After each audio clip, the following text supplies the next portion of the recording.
Sonia woke with a start, heart racing, bed sheets damp with sweat and clinging to her skin. Her body was frozen in a state of sleep paralysis, but she was able to wriggle her fingers. Little by little, she worked feeling back into her limbs until she could roll onto her side. The harsh red light from the alarm clock on her nightstand temporarily blinded her, and she blinked to clear her vision. 3:47 a.m. Another restless night. She rolled back over with a sigh and stared up at the ceiling. This time, the nightmare had started in the middle. She was already strapped to the cold metal table, the leather restraints digging into her wrists and ankles. She'd started frantically thrashing about and screaming for help, but she knew it was no use. No matter how hard she pulled or how loud she yelled, Sonia couldn't break free, and no one was coming. Except this time, someone did come. Her eyes had been darting around the room in a desperate game of I Spy, trying to find something, anything, to help her out of this situation. The room was hardly bigger than a broom closet, so it didn't take long to take inventory. Cupboard, chair, table, trash can, wall clock. Nothing even remotely useful, and all too far out of reach to do any good anyway. Just as she'd started to lift her head to try and see into the trash can, the doorknob began to turn. She froze mid-motion, holding her breath in anticipation. Could this be her salvation? But as the mysterious visitor opened the door and came into view, that tiny shred of hope was immediately crushed, and the panic that had been bubbling inside her burst forth. "No, get away from me! Please, somebody help! Help!" She threw every shred of energy she had into jerking her arms and legs as much as she could. It wasn't getting her anywhere, and she knew that, but her body was in full fight or flight reaction mode. There was nothing in her mind except for the desperate and overwhelming urge to escape. In a few short steps, the stranger had reached her side. Towering over her and taking up most of the free space in the room was her math professor, Mr. Hendricks. Although he was intimidatingly large in stature and usually looked grumpy most of the time, Mr. Hendricks didn't usually instill this animalistic fear in her. Reflecting on it now, in the comfort of her own bed, Sonia couldn't help but chuckle at the ridiculousness of it. But in the claustrophobic setting of the nightmare, she had felt nothing but sheer terror all the way to her core. The rest of the nightmare was a bit of a blur, whether because she couldn't remember or was too afraid to try. Flashes of fragmented scenes flew through her mind as she tried to make sense of them. Clammy, sausage-like fingers gripping her arms. The song, "Livin' La Vida Loca," by Ricky Martin, playing in the next room. Mr. Hendricks laughing. Metal scraping against metal. The overpowering aroma of cleaning solution. Just air. Mr. Hendricks laughing. Ow. Please God, no. Why are you doing this to me? The cold and indifferent glare of the ceiling light shining down upon her. Mr. Hendricks laughing. A captivating splash of red in the otherwise colorless room. And always Mr. Hendricks laughing. She could still hear that gut-wrenching sound ringing in her ears even now. A shudder coursed through her, and Sonia quickly sat up. She'd had enough of reliving that hell. It was much earlier than she needed to be up, but there was no way she was going back to sleep now. Sidling out to the kitchen, she turned on the coffee pot and started thinking about the day ahead. The smell of the coffee grounds was already working wonders on her mental state. She took a deep breath in as she rubbed gently at her wrists, trying to ease some unknown soreness that was starting to bother her. Wow! Idiot. The first place Sonia found herself for the day was the grocery store. She normally reserved grocery shopping for the weekend, but she had a special occasion to get ready for.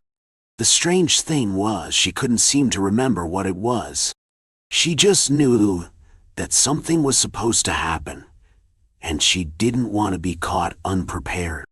She was always forgetting plans, so this was nothing new. In this particular instance, Sonia was in luck. She had a grocery list to work with, so she wasn't totally clueless. She'd remember what was coming eventually. In the meantime, she grabbed a cart and pulled out her list to see what was needed. Salad, noodles, sauce, fruit, plates, cups, garbage bags, cupboard, chair, table. Wait, what? Realizing she'd uttered that aloud, Sonia looked around to make sure no one was staring before glancing back at her list. In her own handwriting were the words cupboard, chair, table, trash can, wall clock. When had she even written this? It must have been while she was waiting for the coffee to brew this morning. The nightmare had still been lingering in her mind. She must have absent-mindedly scribbled down some of the words she was thinking at the time. Weird. At least now the list wasn't as long as it looked. Sonia shrugged it off and headed for the produce section to grab the salad ingredients. She was thinking how salad was the way to go. 20 minutes later, she had managed to find everything she needed. A pint of ice cream may have also found its way into her cart, but she wasn't about to go put it back. Standing in the checkout line, she looked around for something with which to distract herself. Looking at the person next to her, she opted for small talk. Don't you just hate the music they play in grocery stores? It's always the same old songs played on repeat. Instead of responding, the man gave her a strange look and turned away. Apparently, she'd offended the one Ricky Martin fan in the store. She went back to glancing through the magazine racks while she waited, humming to herself the chorus of Livin' La Vida Loca. D? Some hours later, Sonia was sitting in the school library surrounded by a stack of books. She'd lost track of time and could feel a headache coming on. This lack of sleep was really starting to get to her. Maybe she should research sleep disorders while she was here. There might be something that could help, and if nothing else, it would be a lot more interesting than her current reading material. She stacked together her pile of books and brought them to the front. The librarian behind the desk didn't bother looking up from his novel as Sonia approached. Whatever he was reading, it seemed to have all his attention. She cleared her throat to make her presence known. The man still didn't budge. Well, that was rude. There was a bell sitting on the counter, and Sonia decided to use it. Nothing. Not even a flinch. She didn't know why, but the librarian's ignorance was starting to make her panic.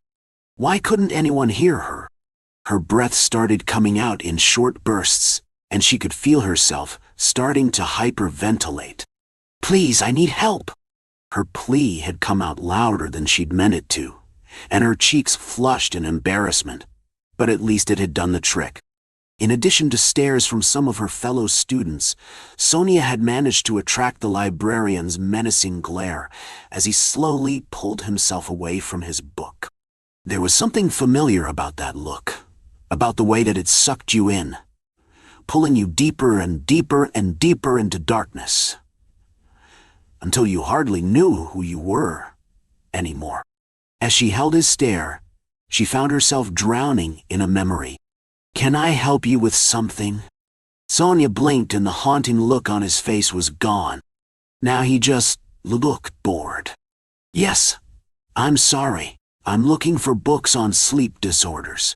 The librarian smirked to himself as if to say that if anyone needed sleep around here, it was definitely her. He made a few quick clicks on his keyboard, wrote a number down on a scrap of paper, and then handed it over to her. Section 610. His response clearly served as both an answer and a dismissal, so she thanked him and went on her way. Once she got to the right row of shelves, she started tracing her fingers along the spines, looking for any that had to do with sleep. Squatting onto her knees, she found what she needed on the bottom row. There were actually a surprising number of them.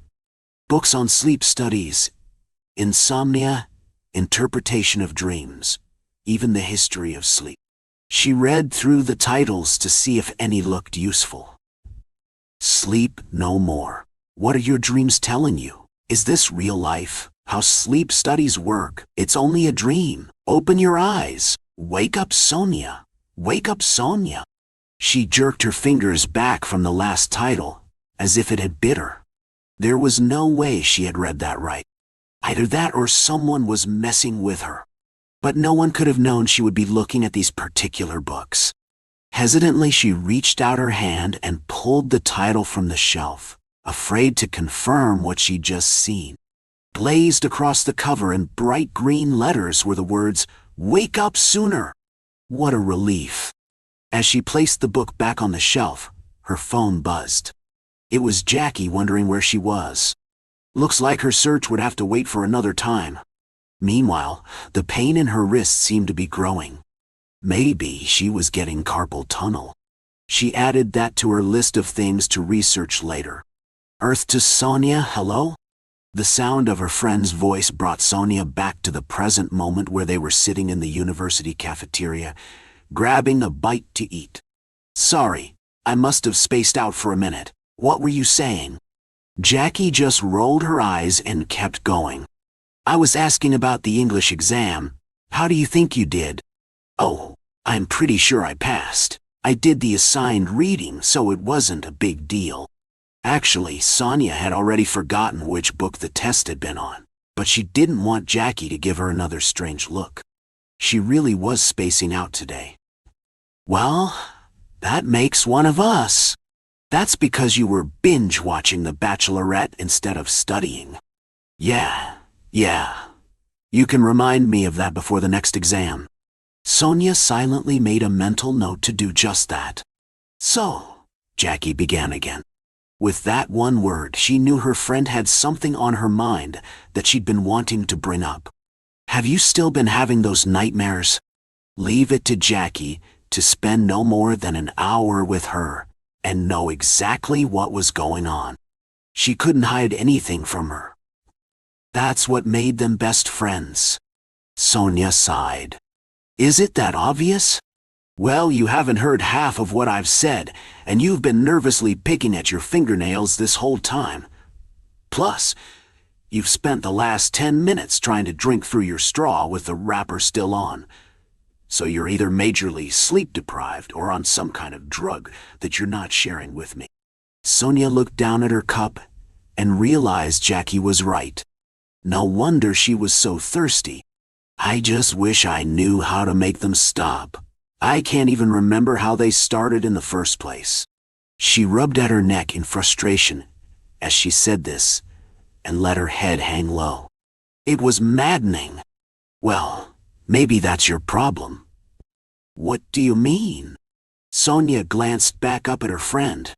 Maybe you need to know how they started in order to make them stop. But didn't you just hear me?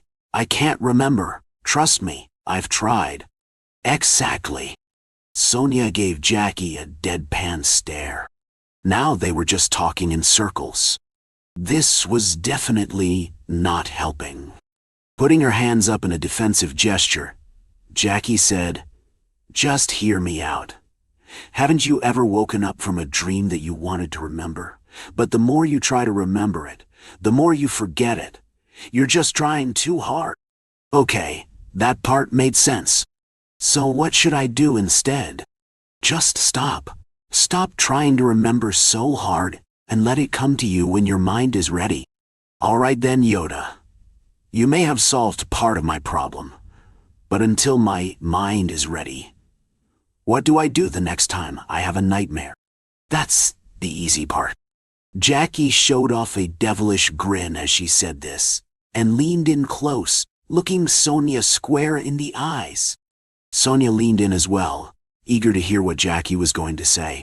The next time you're strapped to that table and that bastard gets near, I don't care if you've got nothing but your own teeth and fingernails to use. You give him hell. You hear me, Sonia? Give him hell. You hear me, Sonia? Give him hell. D. She was still thinking about Jackie's words when she walked through the door of her apartment that evening. That girl could be real nasty when she wanted to. One thing was for sure, she would not want to get on her bad side. She was just starting to ask herself who would win in a fight, Jackie or a grizzly bear, when Sonia realized that someone was in her apartment. She stopped in the middle of hanging up her jacket and took a better look around. Distracted from earlier, she'd missed the signs when she first walked in, but the evidence was clear.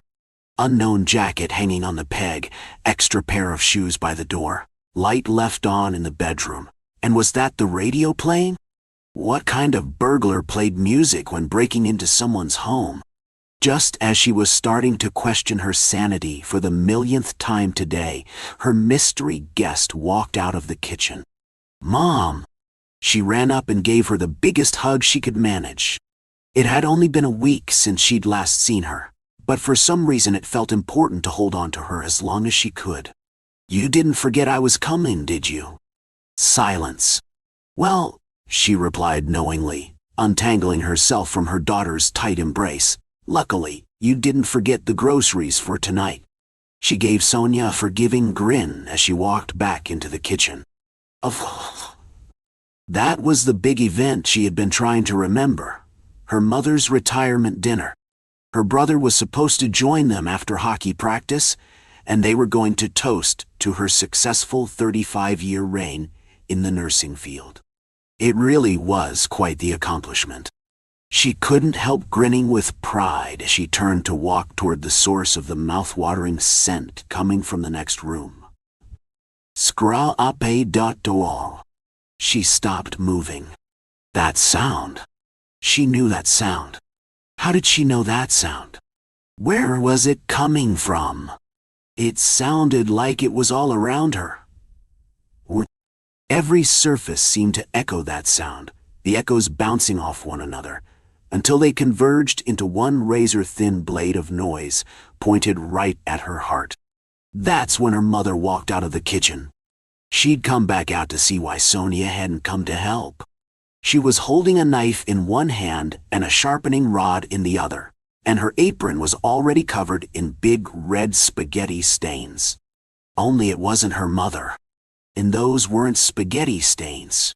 Sonia felt the bottom drop out from under her, as everything came rushing back in a flood. It all made sense.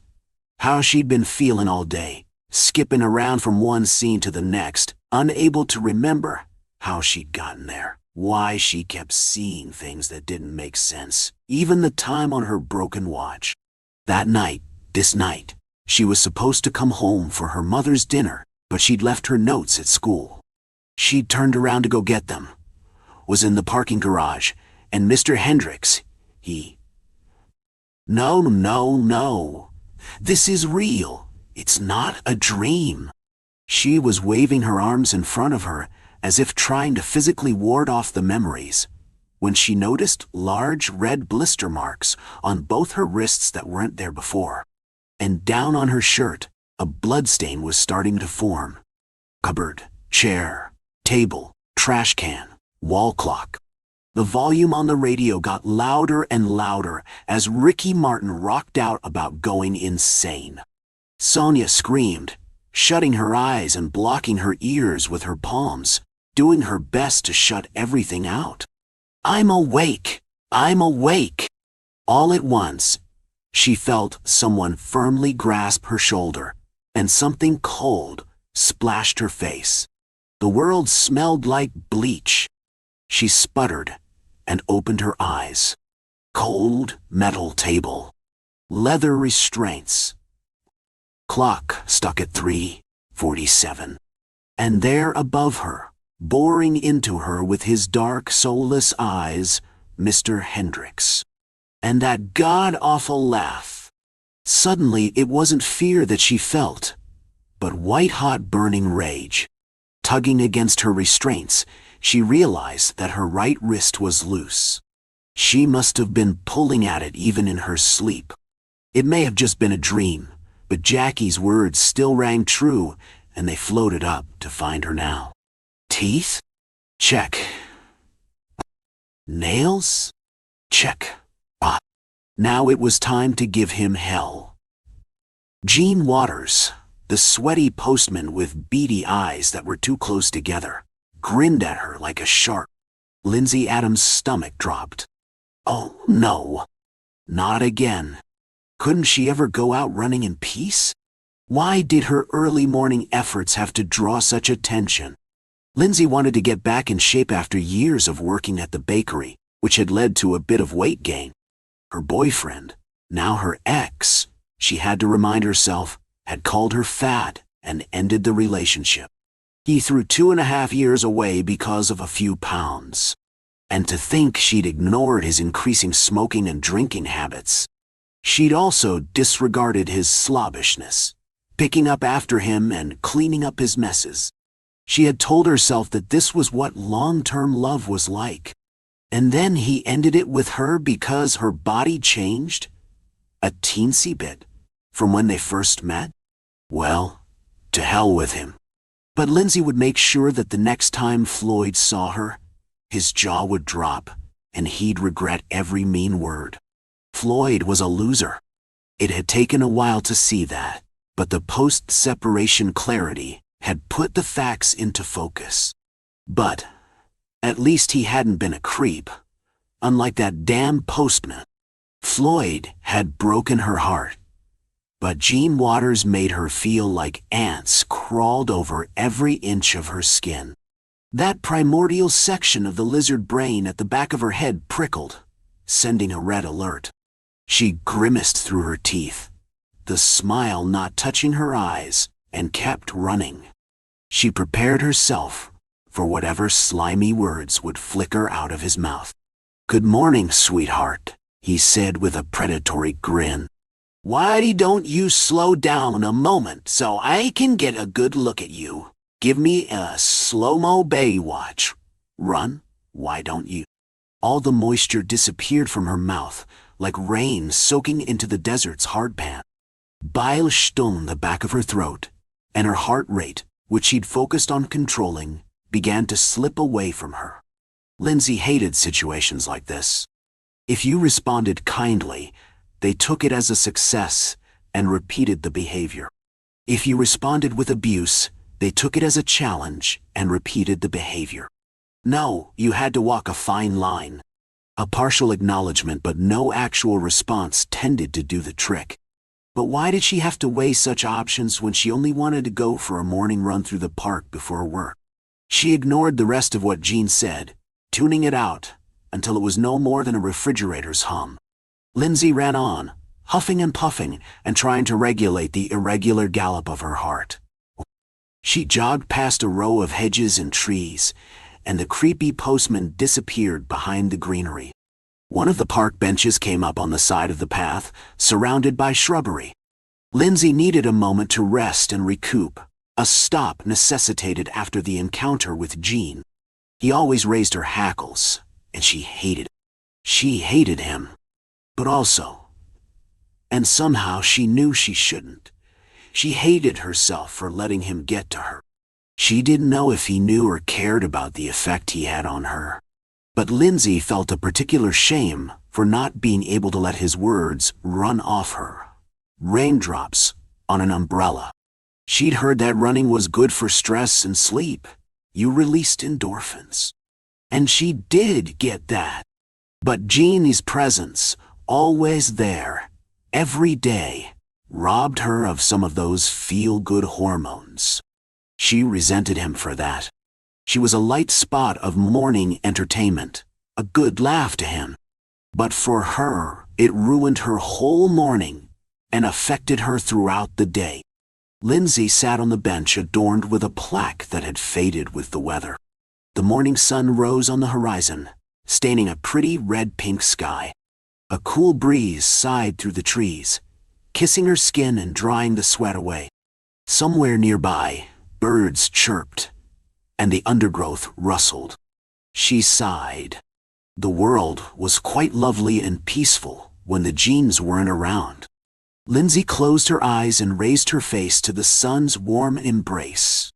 She inhaled and released, letting go of the tension in her body and loosening the tightness in her chest. The sounds of nature waking up surrounded her. Small animals scurried around, hidden by the leaves. Flowers opened up their petals, scenting the air with their natural perfumes. Birds fluttered here and there, weightless in the sky. And something else squeaked in distress.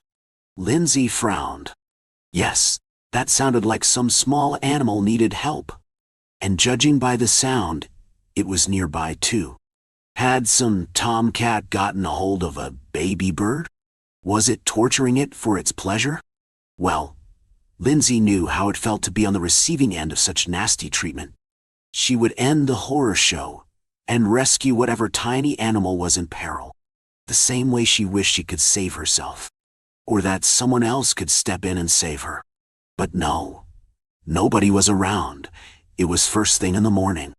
Only she, the town's baker, and Jean, the town's postman, were up and about. It was why she hadn't reported the lewd comments. It would be her word against his.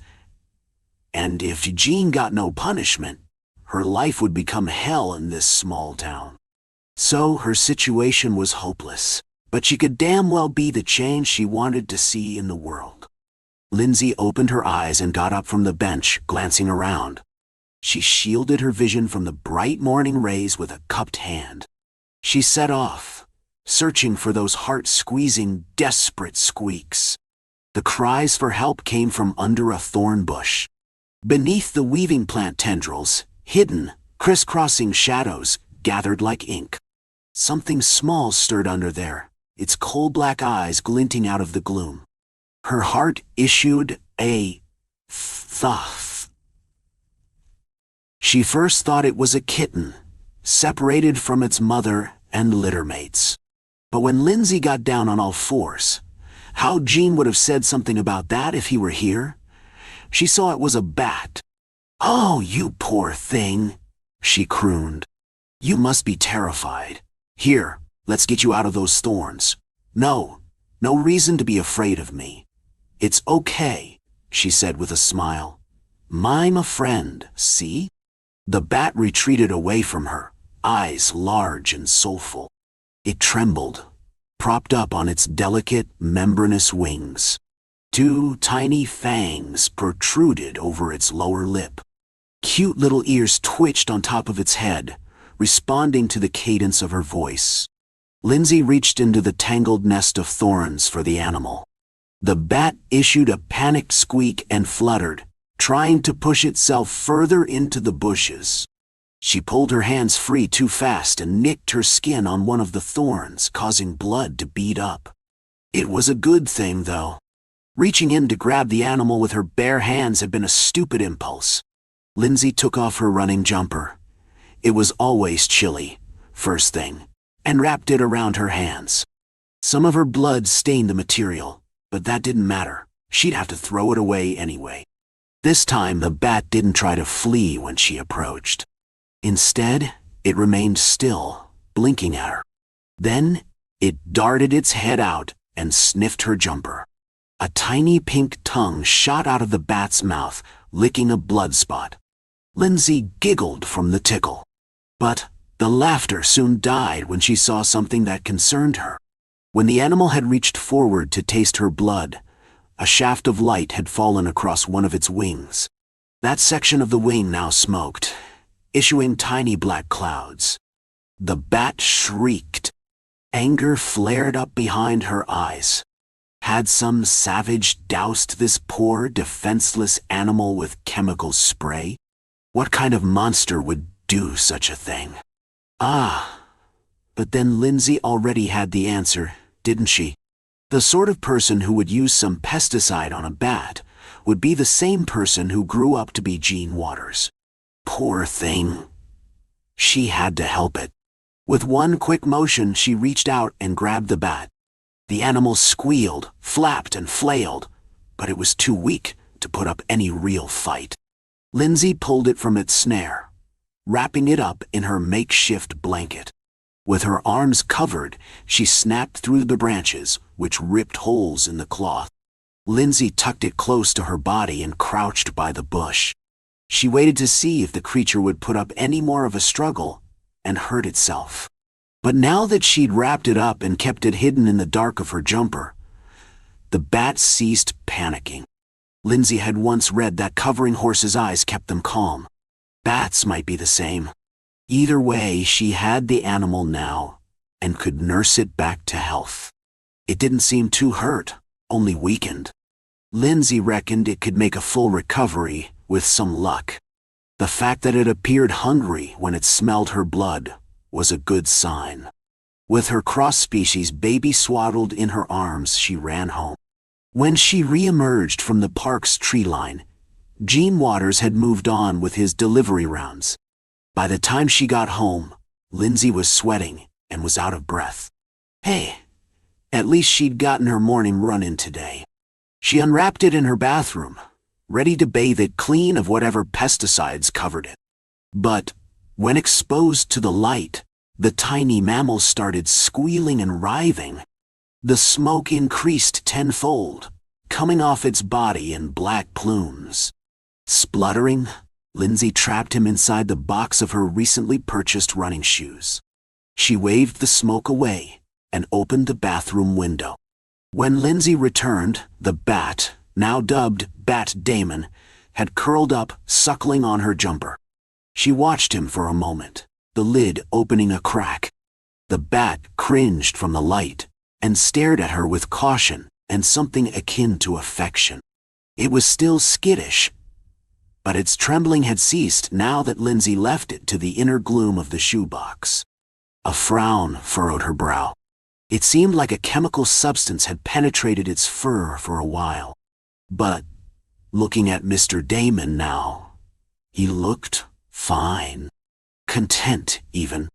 What gave? Lindsay wanted to investigate further, but she needed more time. And as much as she wanted to ensure the health and safety of this little guy, she wasn't about to risk her employment. He could hold on until after work. She hoped he'd be okay in there. Could he breathe? He didn't like the sun, which made sense for a creature of the night. In the end, she punctured some holes in the box for air. But she didn't disturb Bat's little nest, made out of her old jumper. With that done, she showered and headed for work, not remembering to close the bathroom window. When Lindsay got home that evening, the sun was setting, and long shadows covered the street. Through the night air, birds sang to each other, wishing one another a pleasant evening and a good night. Inside her house, all was still. No sounds of rustling came from the bathroom, nor was there the smell of a wild animal kept indoors. Lindsay paused after shutting her front door, senses attuned to the quiet of her humble abode. Her heart quivered. Had the little guy perished while she worked serving up baked goods to the townspeople? Lindsay couldn't stand that thought.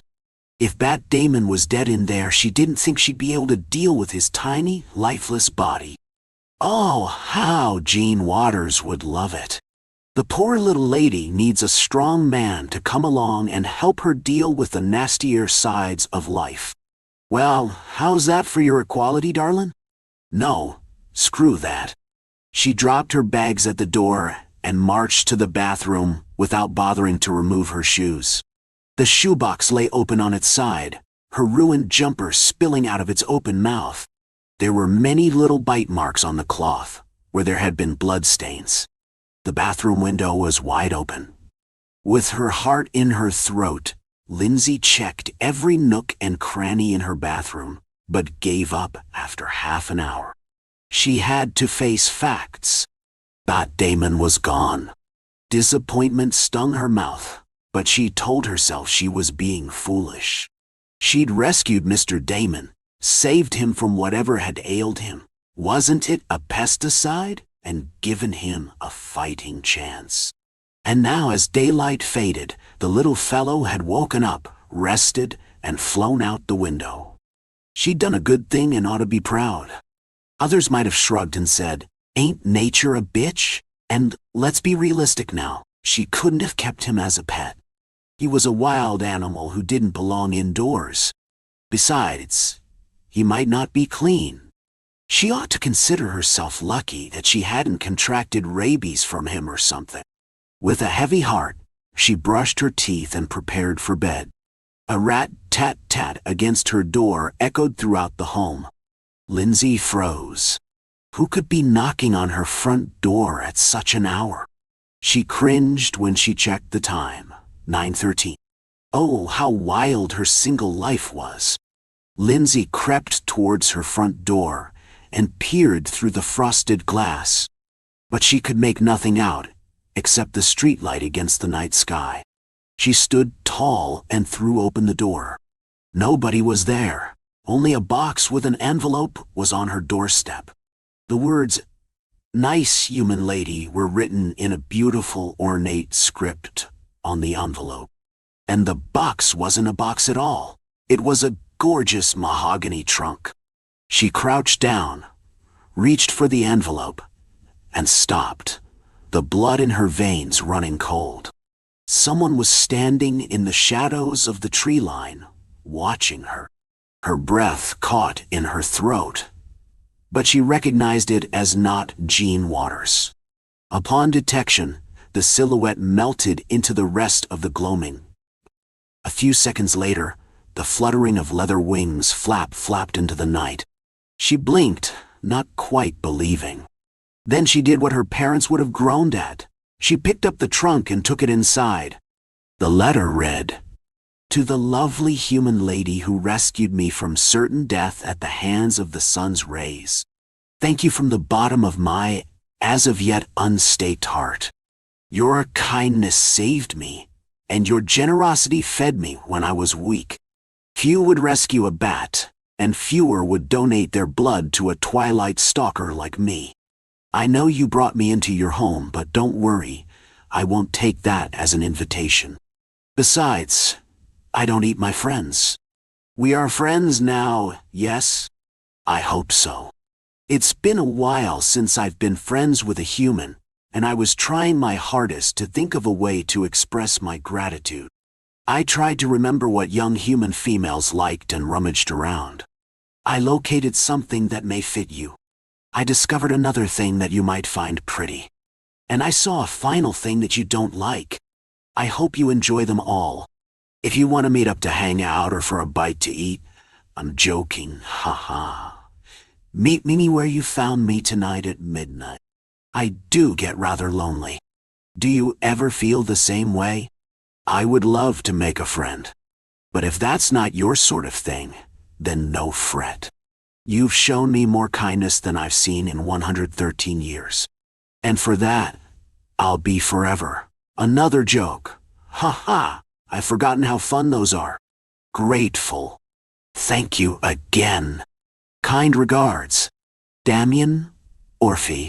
Somehow, the fact that she'd almost got part of his name right shocked her most. Hadn't she known, deep down, that there was something strange about that bat that liked blood and burned in the sun? Huh, Lindsay said to her quiet apartment.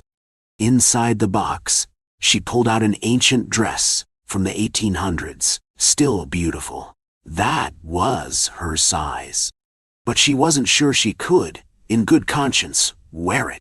She ought to donate it to a museum. Ditto for the gorgeous gold necklace with a blood-red ruby dangling from the end. No, the hat was the only thing she'd keep and never show anyone. Lindsay held the hat, staring at it for some time. It had once belonged to a particular postman. It was now soggy with drying blood.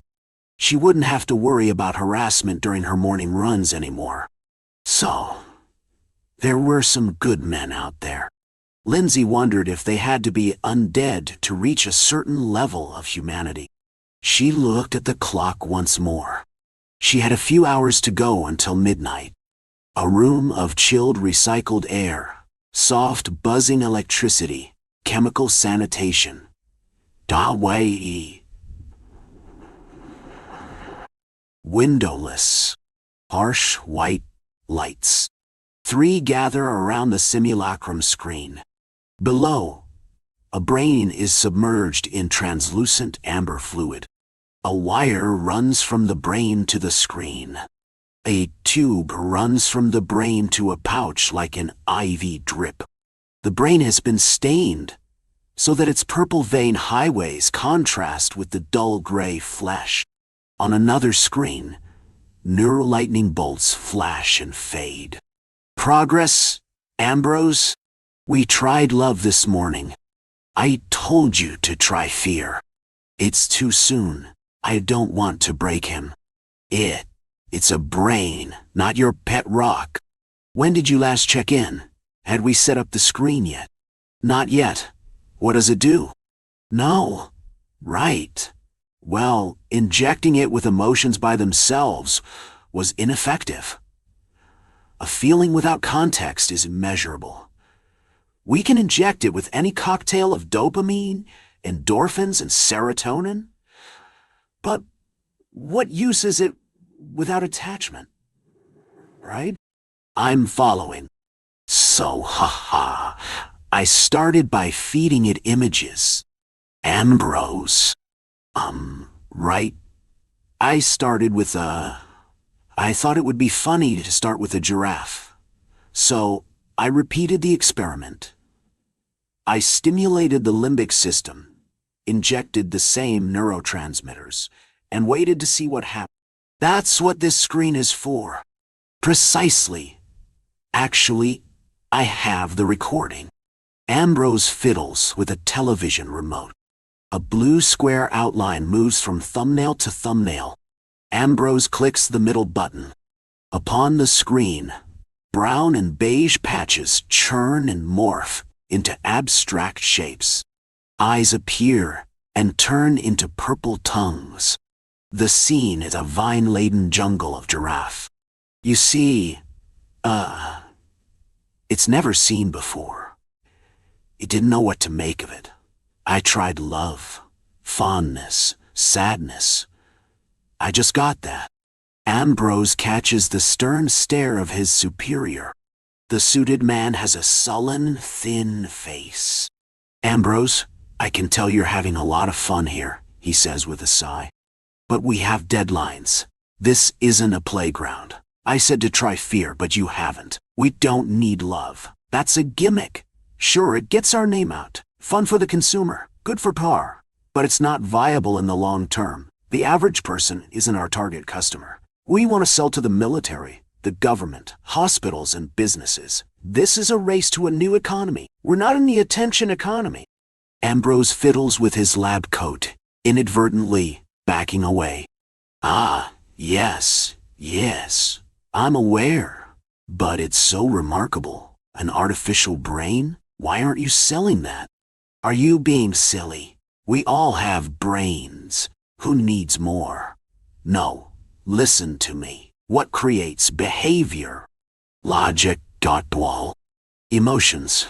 No. Emotions, always. More than that, fear. The outside world is monopolized. It's unpredictable. Do you like dogs, Ambrose? Sure. I hate them. Same stimuli, different emotion. So, let's not sell dogs. Let's sell the feeling. Brand colors, mascots, jingles. Those will be a thing of the past. But fear? Surely not everything can be explained by fear. Okay, sure. Let's play this game. What makes a gambler keep playing? Fear of what they've lost. Fear of what will happen if they give up. Ask me about any behavior. I guarantee I can link it back to fear. Watching a movie. An avoidance response of boredom. What happens when you're bored? You're alone. Nothing scarier than that. Here, I've got one for you. Why do you work? Money. I get to feel good at something. Gives me purpose. Fear of poverty. Fear of inferiority. Fear of the existential. Just think of the implications for worker productivity. We ramp up those feelings. Overtime will become the new norm. Well, what about you then? You're driven by fear too then, by this logic. Don't get so upset. Yes, of course. Do you think I wouldn't prefer to be living it up in Hawaii? What? You think injecting fake brains with emotions was my childhood dream? It's what we have to do. I've got as much to prove as anyone else. It's not just my reputation on the line, but the company's too. Okay, Mark. I hear you. God, you think I don't know my job? I've been working toward fear. It's just going to take a while. We can't measure the products without context. So? Give it context. I have a Planet Earth documentary. I was going to feed the brain that next. Then you move on to Dora the Explorer? I said to give it context. Mark's eyes focus onto something behind Ambrose. Where's that feed going to? Ambrose turns around, his eyes scanning the white, shadowless walls. His eyes catch mine. The camera, sir? That goes to security. Download it. Feed it to the brain. That, Mark, that's too much. Far too soon. Do you want to kill the damn thing? Mark towers over Ambrose. His bloodshot brown eyes tighten. Listen, you will do as I say. I can break as many of my brains as I want. Do it. The crackling of electricity marks the silence with anticipation. Yes, sir. Unyan. Three gather around the simulacrum screen. It's almost caught up, Ambrose says with a stirring in his voice. Look at how fast it processes. That's hundreds of hours flying by in seconds. Wait, it stopped. Look, there's us. Ambrose's eyes widen. Jesus, Mark. It can see the screen. Why didn't we think of that? Mark looks closer. The simulacrum screen, visualizing the brain's every thought, displays a repeating tunnel of images, devouring within itself. It's gone recursive. This can't be good. It's like holding two mirrors up to each other. If you show it a screen, then the screen it sees will be shown on the screen. Ambrose, you're not making any sense. Get a hold of yourself. What's the problem?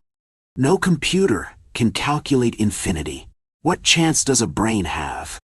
I don't like this look in your eyes, Ambrose. We have to terminate. We'll have to start all over again. This is bad, Mark. This is real bad. Nothing's broken yet. No, Mark, we're torturing it. Imagine seeing the same thing for eternity. That's hell. That has to be hell. It's not a person. It's a sponge. It's meat. This is why? Ambrose, calm down, man. Mark's eyes softened. The screen could be wrong. We don't know what the brain is really seeing. Look, shouldn't it be from the perspective of the camera? So why are we looking at the backs of our heads? Mark spins around and waves at the camera. See? Why did we see the side of my face? Ambrose pants nervous breaths. What? Look. It's seen us like it's right next to us. So, nothing to worry about, right? They turn and look at me. There's nobody there, Ambrose mutters. Does it think it's one of us? Mark's brow furrows. Brain. Can you understand us? I look at the brain and back at them. Mark's lips curl upward. Did it just look at the brain? Ambrose starts panting heavier. Look, brain. I'm reaching out, but I'm touching nothing. How could this be? People have bodies, you know. So why aren't I touching you? I look down at my chest. His hand wipes away at my body, leaving a blurred afterimage of the lab floor. That's you, brain, he says, pointing to the wrinkled orb in the vat. Mark, the readings, Ambrose stutters. Mark's smile widens, his teeth bared. He laughs. There it is. Fear. What do we do, Mark? Discard this one and replicate the experiment. But this one's tainted. Look, it hates me.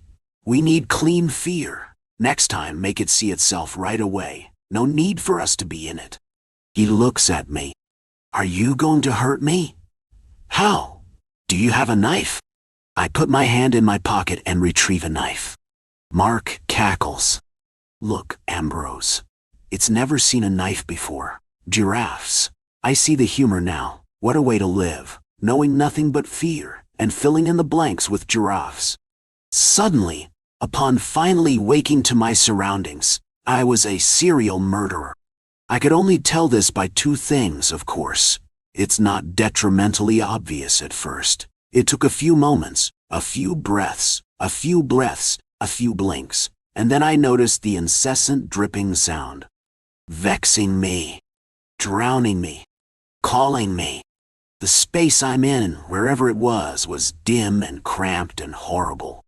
I blink, blinded with staticky swarms, and identify the dripping. It sprouted, red and copper, from the length of my arms and pooled around my fingertips before drooping into a large metal puddle. The smell was disgustingly delightful, like the smell of coins and death. It was certainly not from myself. I felt desperately at my own skin in the half-dark, the dripping carrying on with Mary and boiling my nerves.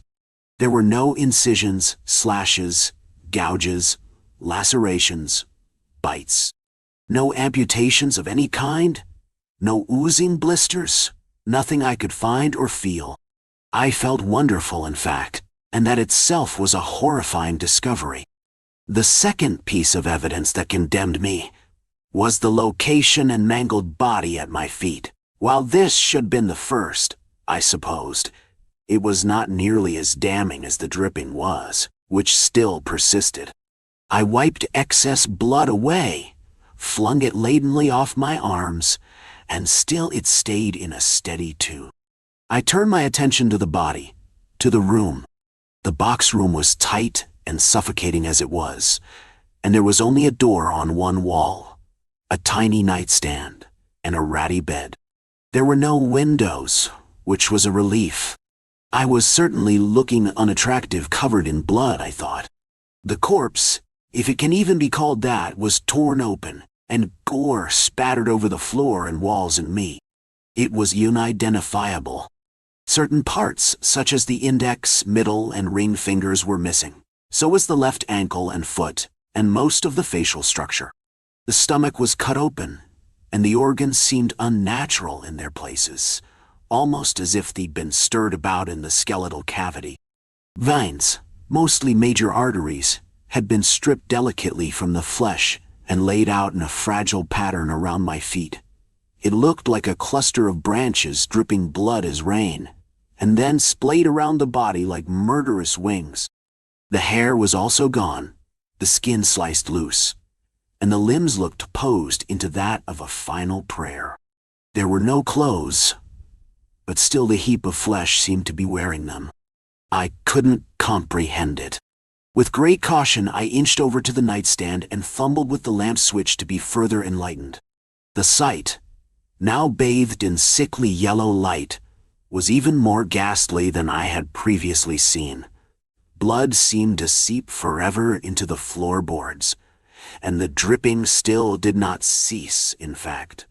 Drip, drip, drip. The drip, drip, the drip. The dripping clung onto my mind like a vice. I felt queasy. I don't remember what happened, how I got here, who this was. I could barely remember who I was actually, what with this maddening sound. My eyes traced back and forth over the pattern of veins. They were so thin and so very purposely intact. This was a practiced sort of thing. Serial murderer. At least it was artful. I neutralized my face and thought, I don't really know what's behind this door, where I should go, what I should do. I couldn't be in charge of this body. Panic quickly arose. What would I tell people? The only way to clean myself would be with the bed sheets, and any wash basins would be sternly outside. I glared at the body. Clearly, as this had been planned, there was no true afterthought on getting away innocently. With mild irritation, I began stripping the bed, roughly scrubbing my arms and face and shirt with the threadbare sheets. I eyed the door, the corpse, almost expecting it to rise, clean itself off, and then jaunt back outside. When it didn't move, and there was hardly anything but stains on my skin, I threw the bloodied sheets over it in horrid aggression. I stomped over to the door, careful to avoid the stream of blood and arteries, and gently twisted the bronze knob. It opened with ease, and with an air of satisfaction, I exited the room. I was on the second floor, and met with a balcony overlooking the lame parking lot of a motel. At the entrance of the parking lot, there was a sign that read, "The Stainsbury Motel," and a very subtle for sale sign. Charming. I glanced at the door, room 23. The rest of the rooms, also at a quick look, seemed to be the exact same, and count up to 30. I made my way to the stairwell, thinking near fondly about the crime I just commit. It burned, red and iridescently, into my mind, and pleased me with a certain degree of shame. I wonder if I have a public name, I think. It would have to be a good one. Something that marked my artistry. I was not responsible for the bodies, no, just the canvases they were made into. I wonder I do, if I have a high body count, and the thoughts of each murdered piece excited me. I watched my footsteps down the stairs, hoping to not see bloody tracks, and played a game of just being silent. Crickets chirped, cicadas lowly hummed, wind rustled the deep dark wilderness. It was extremely far into the night, and the only light around was that of the slim, pale moon and dim orange lights. It was a starless night, with pale red lines clawing at the skyline, and my steps down the metal platforms seemed loud and cantankerous. Drip, drip. At the bottom of the stairs, I glared back up at the room. I could still hear the terrible dripping of the corpse through the floorboards and drywall and peeling door. It dragged on, endless, infrequent, darkly irking me. I ran a hand through my hair, my palms still sticky with crimson, and tried to locate the reception office. Wandering in the dim and damp parking lot did nothing to ease my mind. But it was fairly simple to find the reception. It was, objectively, the nicer piece of property on the lot, with pleasant yellow lights and wallpapered walls, wrapped with a shining veneer, and a polished but worn wooden...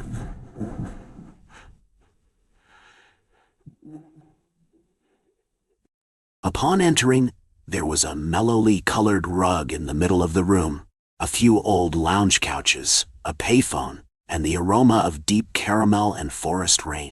There was a decent L-shaped desk with a bored receptionist, and behind her, a wall of keys that had a few missing here or there.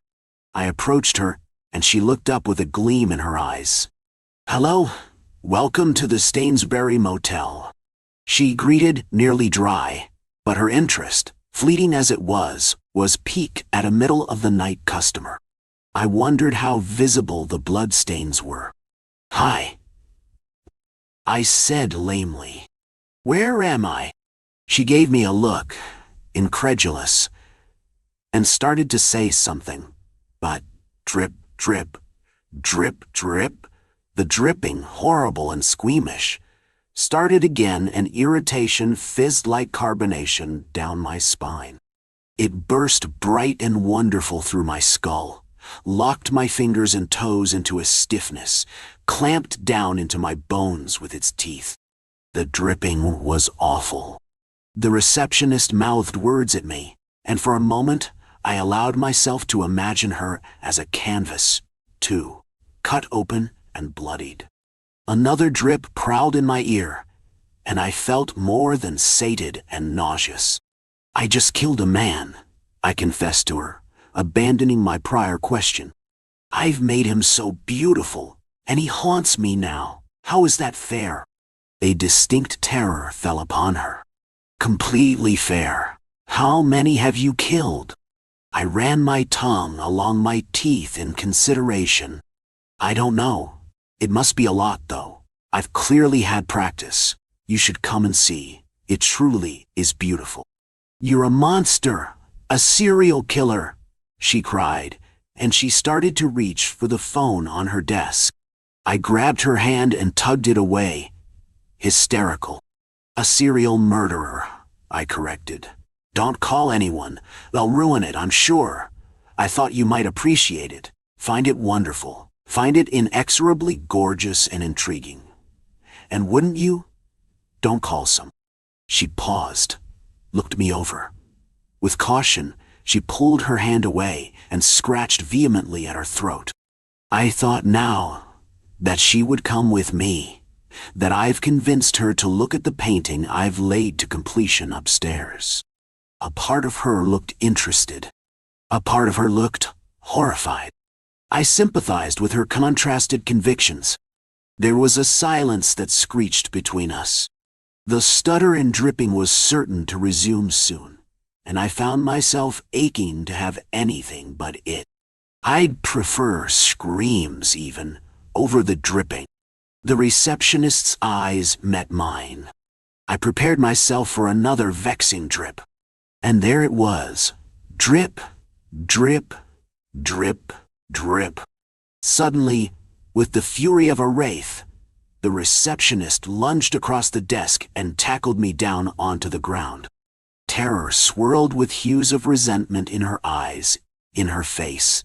She quickly pinned me by my throat, resourcing from a well of strength I was oblivious to, and reared back to punch me. I, with hatred and betrayal, clawed at her hands in turn, and the grip she had heightened. I could not breathe. Her eyes turned almost black, and she salivated venom. She reminded me of a spider, almost, and dots began to dance cheerily in my line of sight. The receptionist screamed, bringing her other hand down to aid in choking me tighter. The dripping increased, and my figure shook with the sound of it. "I'll kill you!" she roared, an expletive on the tip of her tongue but never quite making it out. "I will kill you." I fought. Drip, dot. I will, you horrid creature." My sight started to wane, and still I fought. How she could act such a way when I offered her the nicety of such art would torment me forever. Drip, drip, drip. Ah, as would that. She leaned down, her voice poison in my ears. "Wake up, or I will kill you." I sputtered for breath, watched the world start to crumble, listened only to the dripping, which went in a drip, drip, drip, drip, drip. I awake with a gurgling yell, heart in my throat. My room is dark and cramped and hot. Shaking, I feel at my neck. My earbuds, a pair of white wired ones, had wrapped and tangled themselves around my throat while I was asleep. I remember feeling like I had been dying, the air squeezed out of me. Now I know why. The dream, fleeting as it is, horrified me to my core, and I feel absolutely awful. I feel as though I'd been hit by a bus. Actually, my mouth is dry and my fingers twitch incessantly, and my spine spasms as if it is on fire. With great care, I sit up and simply stare at the wall, trying to relax and reorient myself. Drip. My head turns, and on the floor my tiny, tiny home, with only a peeling door, a nightstand, my ratty old bed, and a wardrobe, water spilled out into a large gooey puddle as it seeped into the wooden floor. As the dream starts to fizz away into nothing, and I begin to shake off my drowsiness, I think to myself that I will most certainly go mad from the sound of the dripping. Sam jumped in his seat as his phone blared at him. Danger, tornado, warning. Take shelter. Really? He got up and went to the window and pulled the heavy curtain back and peered outside. It was pretty dark for only 3 p.m. It did look very blustery out there. Rain was pelting down and the wind was whipping the trees around. But a tornado? He wasn't particularly worried. I mean, what were the odds, right? He went upstairs and looked out the window in the guest bedroom. He turned out the overhead light to reduce the reflection on the window and gazed out across the flat landscape. This window had the furthest view. It looked pretty stormy, but he didn't see any tornado. Oh, I'm free. The tornado laughed to itself and switched directions. Oh, it was marvelous. It wanted to run all the ways at once. It spun and laughed and moved over the land. It went through a little copse of trees and delighted in uprooting most of them and flinging them far afield. It left one standing, unmolested, in the center. It shook with laughter, and huge chunks of hail rained down. It thought, I think I should maybe pay a little visit to my old friend Sam Mustard. With that, it set out toward the city. No, it didn't, thought Sam. He went back downstairs and sat down in the living room. He grabbed the remote and turned on the TV. He flipped to a station with a weather report. What we know so far, we will bring you updates as we learn more. For those of you in Polk, Boone, and Warren counties, I think you've already received notice to shelter in place. You'll really want to head down to your basement, or at least go ahead and make your base a room with few or no windows. Now, let's take a look at what's causing all this trouble. Sam tuned out and just sat there, not really listening. Of course, this was bringing up all kinds of memories about past storms. How could it not?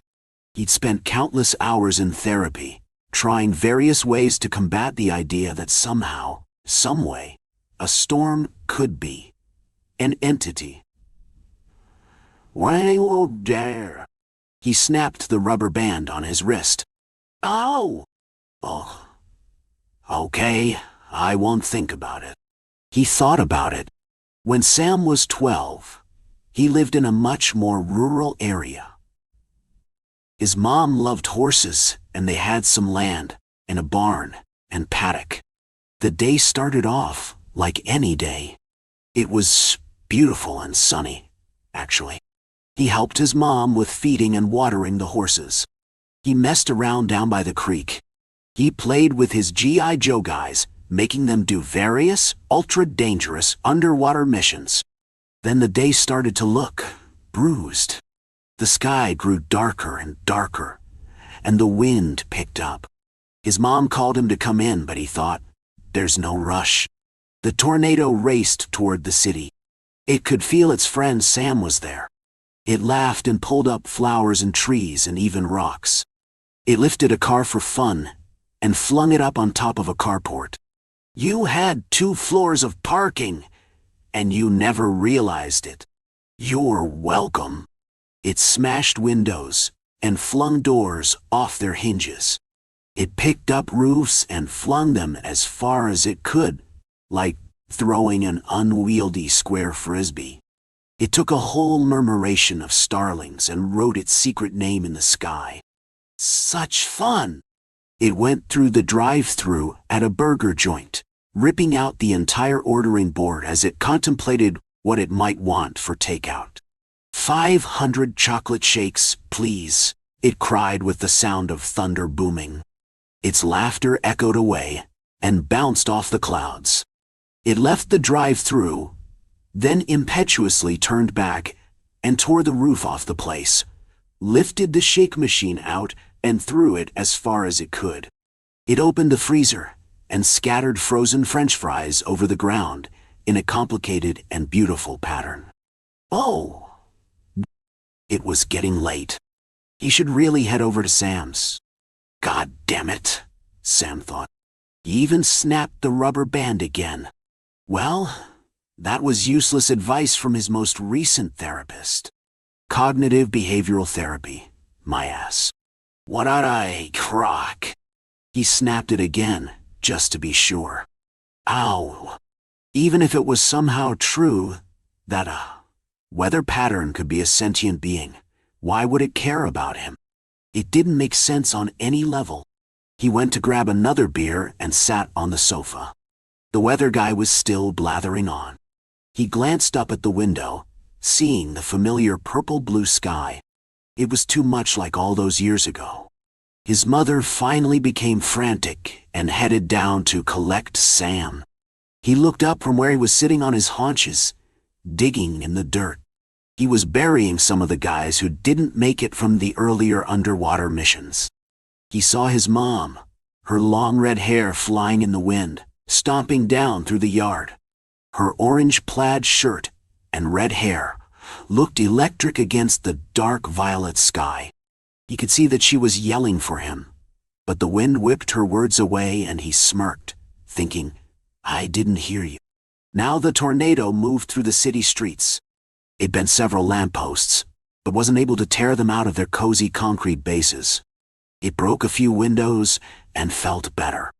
It ripped the roofs off of 3 houses in a row. It flipped a stupid-looking bright green car over. Suddenly, it veered off to the left, down a broader avenue. "Zam!" it cried in a voice like a wind tunnel. And again, "Zam!" Sam took a long drink of the beer he'd forgotten he held. Maybe this would help him stop thinking. Not one therapist had recommended that he simply take to the drink. He laughed mirthlessly. The wind was howling outside. He raised his beer in a toast to the sky and said, "Go fuck yourself." He felt the air pressure change. His sinuses felt full, and the hair on his arms stood up. "No biting." He continued drinking. Why didn't he keep anything stronger in the house? This wasn't working. He closed his eyes, but it only made it worse. There was his mom, illuminated against his eyelids. He watched in horror as the tornado hit her from the side like a Mack truck. She screamed, or at least it looked like she did. Then she flew away. Sam hit himself in the head. Stop it. Stop it. He didn't stop it. He watched her getting smaller in the sky. He shook his head violently, trying to dislodge the image. Then the tornado, it laughed and said to him, "Would you like to fly, kid?" He backed away, falling on the ground, then scrambling to his feet. He watched the tornado double back and rip the roof of the house. It brushed past the barn and half of it was suddenly gone. A few horses flew up into the sky. More of them ran out, past the now open wall. Their eyes were rolling white in their heads, and their manes and tails were whipping crazily around them. He watched the tornado grab the black horse, Maury, and lift him up into the sky, his legs still running against the air. The tornado boomed at him. "I like you, Sam Mustard. I really do. We can have such fun together. Watch this." Sam screamed as the horse screamed, and watched as Maury was flung far away, past the now roofless house. Sam started from his reverie. He knew. He knew that it was just a storm. That it was not possible that he had really seen those things. He was a kid. He was in shock. His mom was killed for God's sake. But suddenly, he thought he heard his name in the wind outside. "Zah," it said. "Come out and play." He hesitated for a moment, and then ran for the basement stairs and the kitchen. He tumbled down them, twisting his ankle painfully and knocking his head against the wall on his way down. He cowered at the bottom of the stairs before dragging himself painfully over to the washing machine and sitting up against it. Suddenly the basement was just open to the sky. The tornado leaned down over him. "Sam, it's me, Sam. How are you? Wow, it's been a while." Sam screamed, but the wind tore his voice from him as soon as it left his mouth. "Have you missed me? I missed you. Hey, Sam, look at this." The tornado leapt over him and pulverized the neighbor's house. He saw their furniture lifted into the tornado. He tried to look away, but the wind ripped his hand from his eyes. He saw his neighbor and his wife and kids flying. Even from this distance they looked terrified. He yelled at the tornado, "Stop it! Stop! Stop? Why, Sam, what's the matter with you? Don't you know how to have fun anymore? Fine, be like that. Ooh, a gas station. Those are great. I'm going to see if I can make it explode. It started to zoom off. Then it doubled back and leaned over the basement again. Bye, Sam. It was good to see you again. It zipped around the perimeter of the basement hole. It really was, it said, and rained rubble and leaves and branches down over the basement. Then it was gone. Sam laid where he was with just his head bent up against the washing machine. He lay there trembling until, much later, he finally stopped.